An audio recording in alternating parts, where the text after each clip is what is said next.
Sudah nampak ini di layar? Oke. Nah, bismillah, alhamdulillah, wassalatu wassalamu ala rasulillah, wa la hawla wa la quwata illa billah, amma ba'd.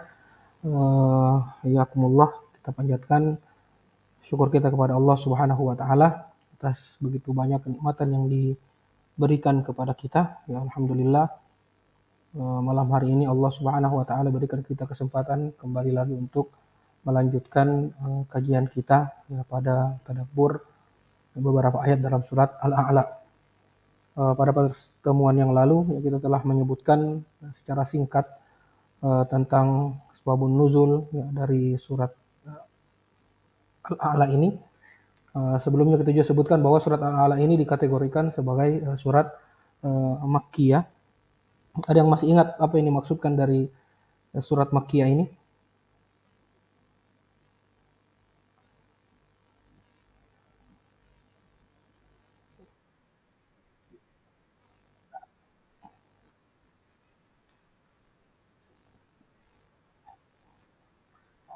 Masya Allah. Ya, dan ulama paling banyak mengatakan bahwa Makkiyah ini adalah dikategorikan berdasarkan kapan dia diturunkan, apakah sebelum Nabi hijrah atau setelah Nabi hijrah. Semua surat yang turun sebelum Nabi hijrah itu dikategorikan sebagai surat Makki, dan setelah surat yang turun setelah Nabi hijrah itu dikategorikan sebagai surat Madani. Kita katakan surat Al-A'la ini ya, merupakan surat ke-87, ya, jumlahnya 19 ayat. Ya, begitu banyak keutamaan yang sudah kita sebutkan. Ya, di antaranya surat Al-A'la ini merupakan surat yang sangat dicintai oleh Nabi Shallallahu Alaihi Wasallam. Ya, Ali bin Abi Thalib ya, pada sebuah asar yang dhaif ya, dikatakan karena Rasulullah Shallallahu Alaihi Wasallam yuhibbu hadhihi as-surata sabbihisma rabbikal a'la. Bahwasanya Rasulullah Shallallahu Alaihi Wasallam ya sangat mencintai surat ini, yaitu surat sabbihisma rabbikal a'la. Ya, kemudian surat ini kita katakan sunnah dibacakan ketika manusia berkumpul. Ya, disunnahkan dibaca ketika hari raya, 2 hari raya, Idul Adha dan Idul Fitri. Itu di rakaat pertama, kemudian disunnahkan juga dibacakan di hari Jumat. Yang perlu untuk kita tadabburi, kenapa Nabi Shallallahu Alaihi Wasallam sampai mensunnahkan ya, surat ini dibaca di momen ketika manusia berkumpul. Kenapa sampai surat ini diminta untuk diperdengarkan ketika manusia berkumpul? Nah, ini menandakan bahwa begitu banyak ya keutamaan yang bisa kita ambil dari surat ini. Ya, kita juga sudah sebutkan pekan lalu ya hadis-hadisnya, tidak perlu untuk kita ulangi lagi.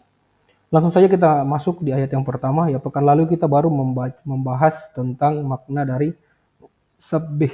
Ya, sabbih. Ya, sabbih itu diambil dari kata sabbaha yusabbihu atau tasbih, yang berarti ya, mensucikan. Ya, dalam Al-Quran Allah Subhanahu Wa Taala banyak menggunakan kata sabbah ini. Kadang-kadang Allah menggunakannya dengan fi'il madhi atau kata kerja yang lampau. Sabbaha Allah katakan. Ada juga kadang-kadang Allah gunakan dengan fi'il mudhari, yusabbihu lillah, ya, dengan kata fi'il mudhari. Dan juga di ayat ini Allah menggunakan dengan fi'il amr, sabbih isma rabbikal a'la. Allah memerintahkan kita untuk selalu mensucikan namanya. Pekan lalu ya kita sudah sebutkan ya keutamaan dari tasbih ini ya, sangat banyak. Anda rasa tidak perlu untuk kita ulangi. Begitu banyak kita sebutkan keutamaan dari bertasbih ini. Allah katakan sabbihisma rabbikal a'la. Sucikanlah nama Tuhanmu yang maha tinggi. Ya, Allah Subhanahu wa taala memerintahkan kita untuk ya mensucikan Allah dari prasangka-prasangka buruk manusia. Ya. Misalnya ya, ketika Allah Subhanahu wa taala menyebutkan bahwasanya Allah itu Maha melihat. Tetapi ya, kita tidak bisa menyamakan sifat Allah dengan sifat manusia. Ya. Kita ketahui bahwasanya Allah melihat. Allah Maha melihat. Manusia juga melihat. Nah, di sini kita tidak bisa menyamakan penglihatan Allah dengan penglihatan manusia. Ini sangat jauh. Ya, sebagian kelompok itu menyamakan ini. Ya, ada orang-orang yang mengatakan bahwa ya Allah itu menyatu dengan makhluknya, ya Allah itu begini dan begitu. Nah ini kita diminta untuk menghapus, membantah ini prasangka dari orang-orang kafir tentang sifat Allah Subhanahu wa taala. Ya, manusia berilmu, Allah juga berilmu, tetapi di sini ya ilmu Allah itu tidak terbatas. Ya, berbeda dengan ilmu manusia yang sangat terbatas. Makanya Allah Subhanahu wa taala berfirman, "Laisa kamitslihi syai'un wa huwas samiul basir." Ya, Allah itu tidak menyerupai sesuatu. Nah, dan Dia Maha mendengar lagi Maha melihat. Nah, inilah fungsinya tasbih ini. Kita mensucikan Allah Subhanahu wa taala dari sifat-sifat yang tidak terpuji atau dari sifat-sifat yang tercelah. Ya, oleh karena itu tidak boleh terbayang dalam benak kita bahwa sifat Allah itu sama hakikatnya dengan sifat manusia, meskipun sama dalam hal nama sifatnya. Ya, kita ya seperti yang kami contohkan tadi ya, Allah Subhanahu wa taala itu mendengar. Manusia juga mendengar. Ya, di sini kita katakan pendengaran Allah tidak sama dengan pendengaran manusia. Ini fungsinya tasbih. Kita mensucikan Allah dari sifat-sifat kurang. Ya, tidak boleh kita menyamakan. Kita katakan karena kita mendengar, Allah juga mendengar, berarti sama. Tidak, berbeda. Kalau katakan laisa kamitslihi syai'un wa huwas samiul basir. Nah, kaidah ini ya, berlaku untuk seluruh sifat-sifat Allah Subhanahu wa taala. Maka barang siapa yang menyamakan sifat Allah dengan sifat makhluknya, berarti dia telah terjerumus ke dalam kesyirikan. Ya, nah, inilah makna dari ayat ini. Ya, agar kita diminta untuk mensucikan Allah dari sifat-sifat yang tidak pantas dan kita menyamakan sifatnya dengan sifat makhluk. Kita dilarang ya untuk menyamakan sifat Allah dengan sifat makhluknya. Sabbihisma rabbikal a'la. Kemudian di sini Allah menamai dirinya dengan mensifati dirinya dengan al-a'la, namanya al-a'la juga. Ya, Allah itu yang maha tinggi. Nah, di sini disebutkan salah satu sifat Allah itu maha tinggi. Ya. Maka ini juga membantah sebagian ya, prasangka-prasangka sesat ya, yang menyebutkan bahwa Allah Subhanahu wa taala itu berada di semua tempat. Ada pendapat ya seperti itu yang mengatakan bahwa Allah Subhanahu wa taala itu ada di mana-mana ya. Zatnya ada di mana-mana. Ini pendapat yang salah.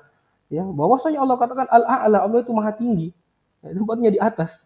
Ya, begitu banyak bukti ya, kita itu kalau berdoa kita menengadahkan tangan ke mana? Ke atas atau ke bawah? Ke atas.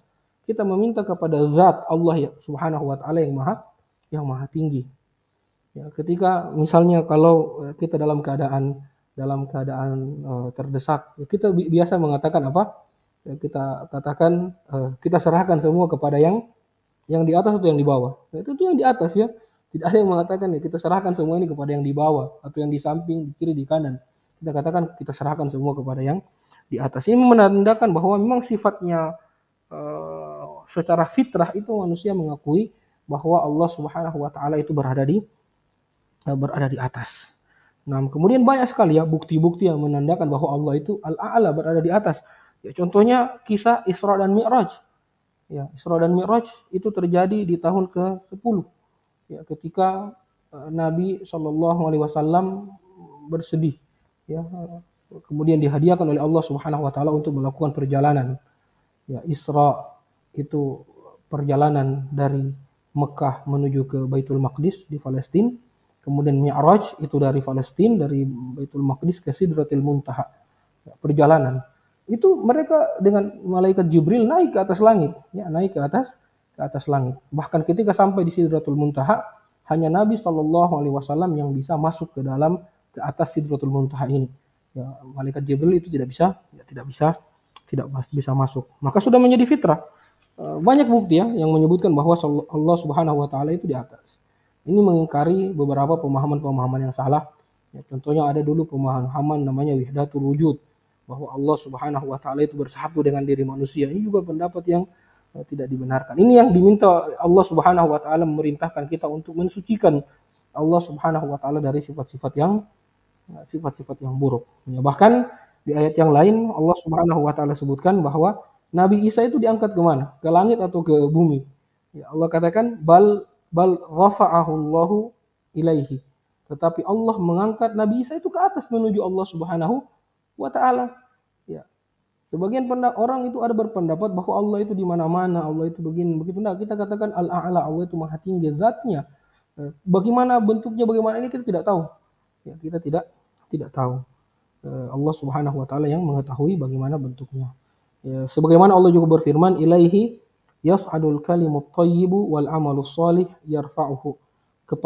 Hanya kepada Allah lah akan dinaikkan perkataan-perkataan yang baik dan amal kebajikan, dan akan Allah angkat itu ke atas.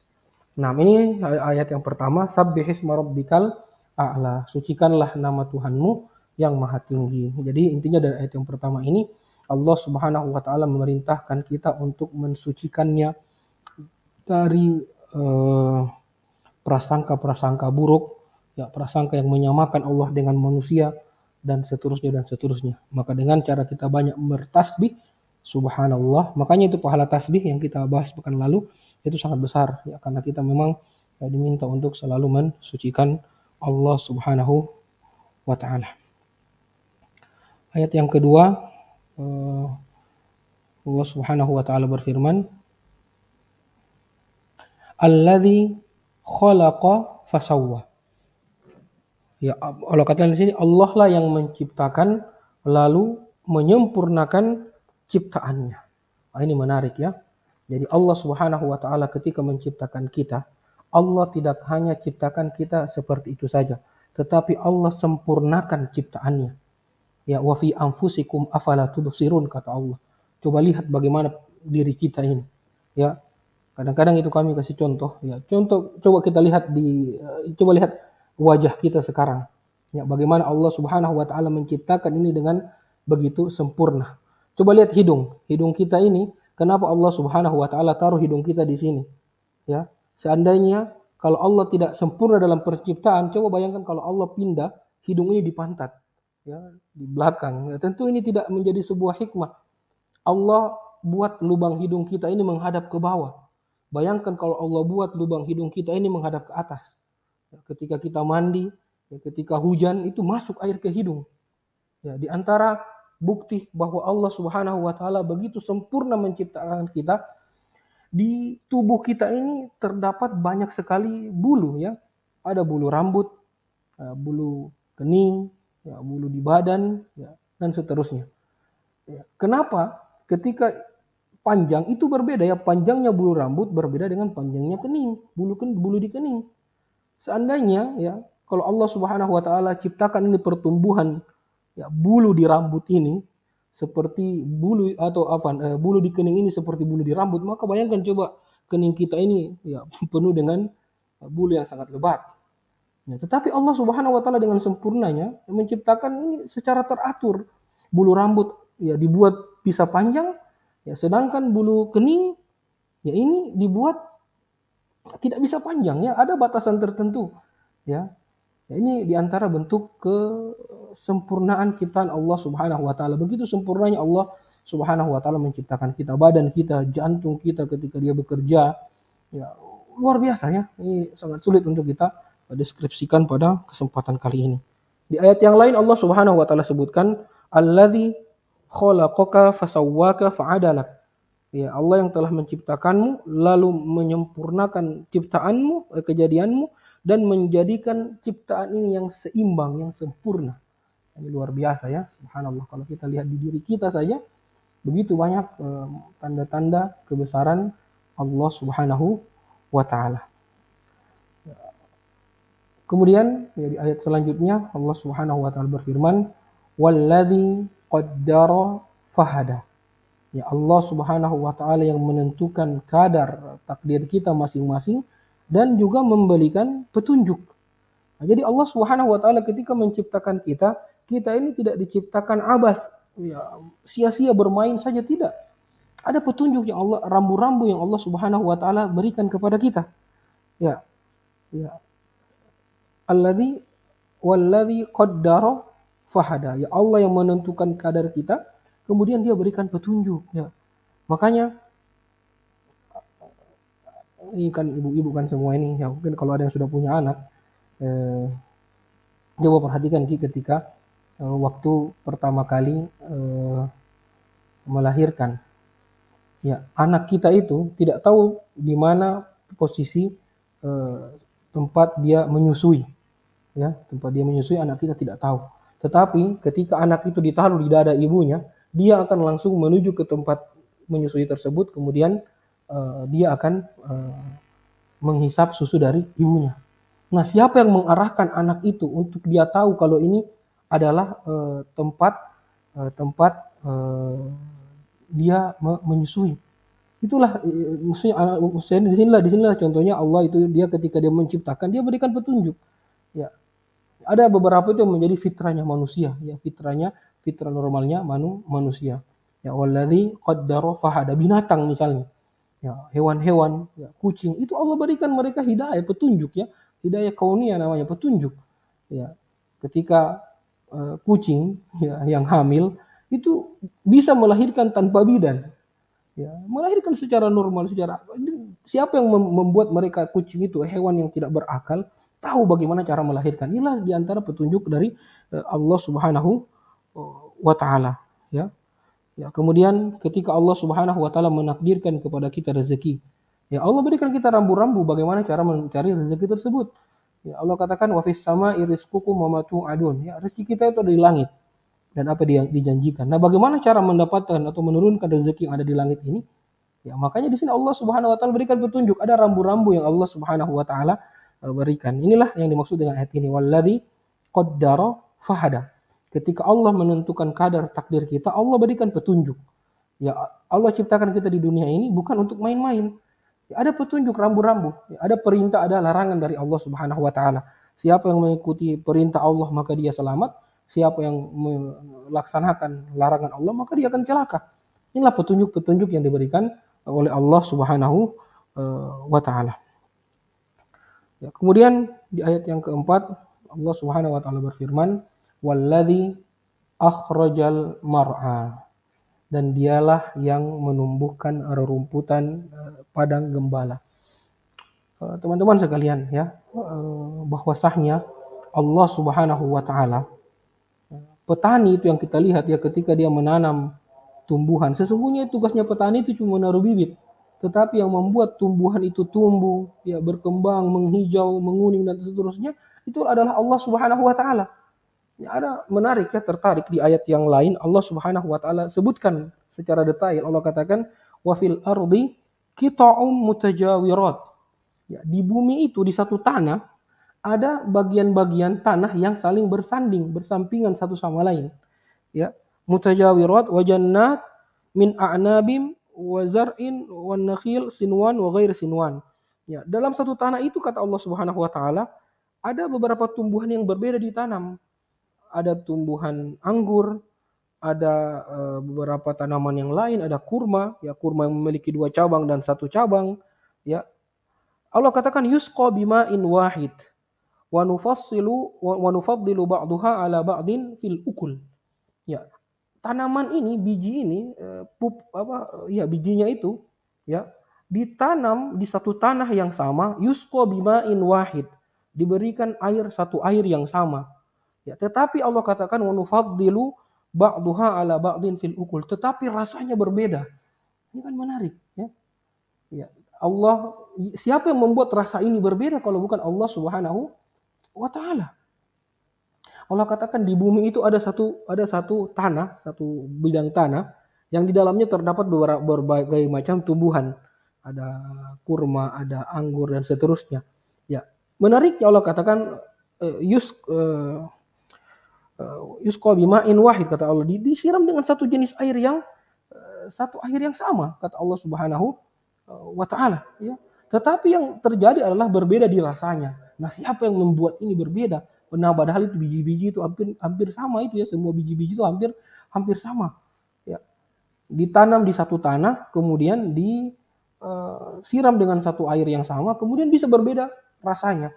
Inilah diantara bentuk, ya, kekuasaan Allah Subhanahu wa taala. Allah katakan inna fi dzalika laayatin liqaumin yaqilun. Itulah adalah tanda-tanda bagi orang yang berakal. Naam. Walladzi akhrajal mar'a. Ya, dan Allah Subhanahu wa taala yang menumbuhkan rumput padang gembala. Faja'alahu gusaan ahwa. Ya, kemudian Allah menjadikan dia kering dan kehitaman. Apa maksud dari ayat ini, teman-teman? Ya, kalau kita lihat ayat ini itu menandakan bagaimana kehidupan dunia ini. Ya, Allah mengibaratkan kehidupan dunia ini seperti tanaman yang Allah buat dia tumbuh, kemudian perlahan-lahan tumbuh, menghijau, menguning, kemudian selesai menghitam dan hancur. Itulah hakikat dari dunia ini. Ya, di ayat yang lain Allah Subhanahu wa taala berfirman, di ayat yang lain Allah katakan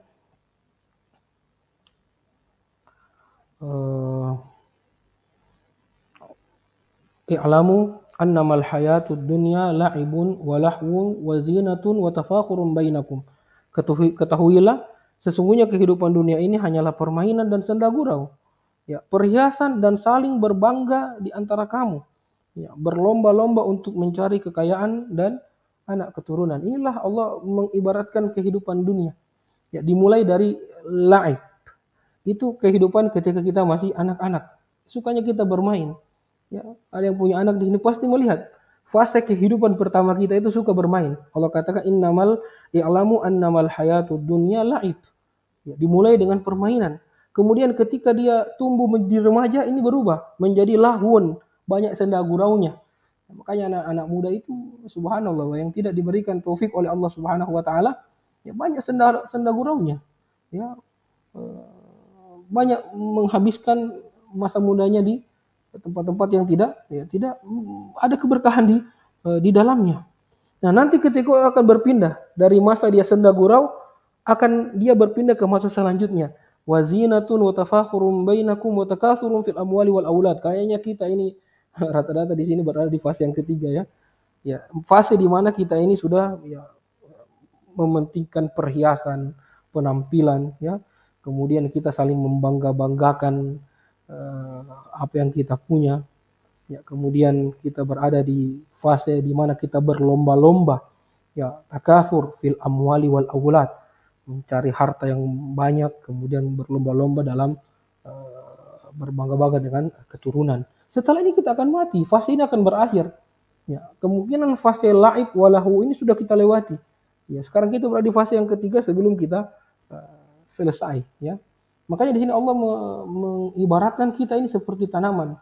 Allah katakan faja'alahu gusa'an ahwa, lalu dia menjadikannya kering kehitaman. Ya, jadikan ini tumbuhan ini menjadi kering dan hitam.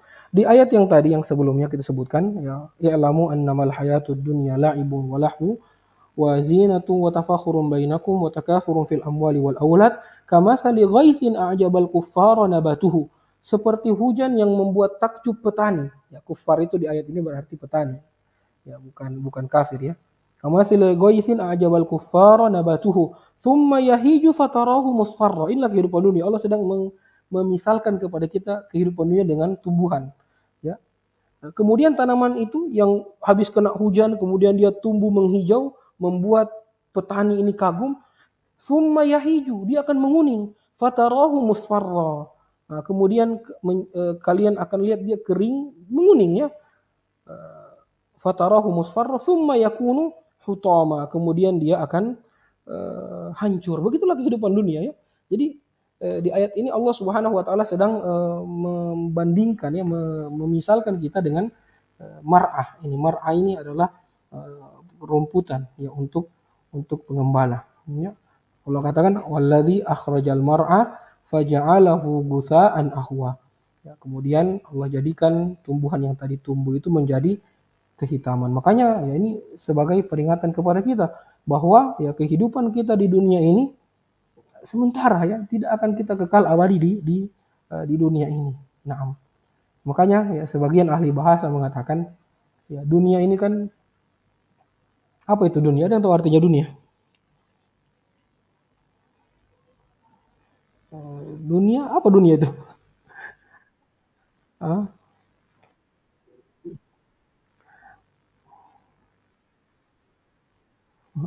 Dunia itu bahasa secara bahasa Arab itu berasal dari dua dua dua apa dua apa namanya dua dua dua pengambilan kata. Ada yang mengatakan dari dal, nun dengan waw, dal nun waw.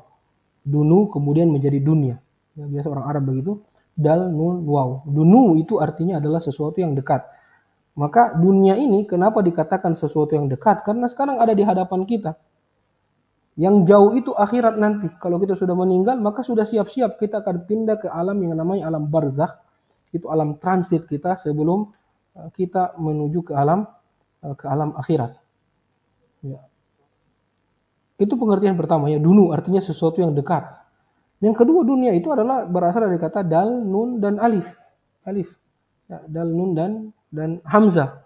Dani berasal dari dani, adalah sesuatu yang rendah. Sesuatu yang rendah, sesuatu yang hina, sesuatu yang tidak ada artinya. Makanya Nabi katakan kalau seandainya dunia ini mau dibandingkan dengan satu helai sayap semut, maka lebih utama itu. Masih lebih hina dunia ini daripada sehelai semut. Cuma disayangkan ya kita banyak terlanjur berlomba-lomba untuk mengejar ya, dunia yang sangat fana ini. Allah Subhanahu wa taala berfirman ya di ayat yang lain, Allahul ladzi khalaqakum min dha'fin. Allah lah yang menciptakan kita dari keadaan lemah. Tsumma ja'ala min ba'di dha'fin quwwah. Kemudian dari sesudah keadaan lemah itu Allah jadikan kita kuat. Tsumma ja'ala min ba'di dha'fin quwwatan, tsumma ja'ala min ba'di quwwatin dha'fan wa syaiba. Kemudian setelah kita kuat, ya, Allah buat kita lemah lagi dan beruban. Itulah fase kehidupan yang Allah Subhanahu wa taala sebutkan dalam surat Ar-Rum. Ya. Kita sekarang berada di fase yang kedua. Rata-rata kita di sini berada di fase yang kedua. Maka maksimalkan ini. Sebelumnya kita berada di fase lemah. Lihat anak-anak kita itu fase lemah. Ya. Dan ini kita saksikan. Ya. Allahul ladzi khalaqakum min dha'fin. Allah menciptakan kita dari keadaan yang lemah dulu. Dari keadaan yang lemah. Ya. Dulu waktu kita masih bayi ya mau buang air dicebokkan oleh orang tua kita, mau makan disuap, ya lemah sekali. Ya, tidak bisa kita mencari rezeki sendiri tidak bisa. Maka aneh itu kalau orang yang sudah dewasa ya masih minta-minta sama orang tuanya misalnya, ya, tidak mampu dia mencari rezekinya sendiri, berarti itu masih di fase pertama. Harusnya dia sudah berpindah itu di fase yang kedua, ya. Tsumma ja'ala min ba'di dha'fin quwwah, ya. Kemudian setelah di fase lemah, Allah jadikan kita fase yang kuat. Nah, ini kita sekarang. Ya, umur remaja ya sampai nanti kira-kira umur 50-55. Maka gunakan ini teman-teman sekalian waktu muda ini untuk kita memperbanyak beramal ya, memperbanyak tabungan ini karena ya kalau tadi di permisalan di surat Al-Hadid kita ini berada di fase tafakhur ya bainakum wa takatsurun fil amwali wal aulad. Ada fase di sini kita. Tidak lama tinggal satu fase lagi kita akan masuk ke fase kematian atau di surat ini kita akan masuk di fase yang lemah. Ibaratnya kalau tanaman kita ini sekarang lagi posisi hijau-hijaunya. Ya, lagi posisi hijaunya. Akan ada fase di mana kita akan menguning dan menghitam kemudian hancur. Tidak lama lagi. Ya maka jangan kita sia-siakan ini waktu kita yang Allah Subhanahu wa taala berikan. Ya. Karena kita sekarang berada di fase yang kuat, ya, fase kuat.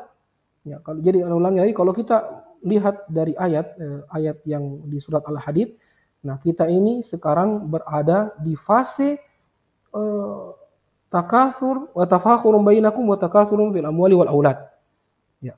Kalau kita lihat di surat Ar-Rum, ya Allahul ladzi khalaqakum min dha'fin tsumma ja'ala min ba'di dha'fin quwwah. Kita berada di fase kuat sekarang. Jadi Allah Subhanahu wa taala menciptakan kita dari yang lemah, kemudian dari yang lemah ini Allah jadikan kita kuat, tsumma ja'ala min ba'di dha'fi quwwah, tsumma ja'ala min ba'di quwwatin dha'fan wa syaiba.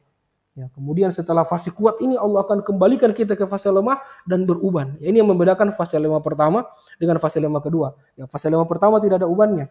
Nanti fase lemah kedua baru kita memiliki uban. Maka memaksimalkan ini ya kesempatan ketika kita berada di fase yang kuat. Ya, fase di mana kita bisa memperbanyak melakukan amal soleh. Ya, yang perempuan misalnya ya, banyak bakti kepada suami, kemudian orang tua dan seterusnya. Ya, karena apa? Setelah fase kuat ini akan datang fase lemah dan semua pasti akan melewati fase itu. Ya, kadang-kadang kalau kita sudah tua itu kembali seperti anak-anak, ya gampang tersinggung, ya. Kemudian sama kayak anak-anak, ya kembali ke fase seperti seperti anak-anak. Ya, maka maksimalkan ini ya waktu kita eh, di mana kita berada di fase fase kuat. Nah, mana rasa kita cukupkan sampai ayat yang kelima. Yang kita cukupkan sampai ayat yang kelima. Ya, bagi teman-teman yang ingin bertanya tentang ayat ini kami persilahkan.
Kenapa kenapa? Coba diulangi, diulangi.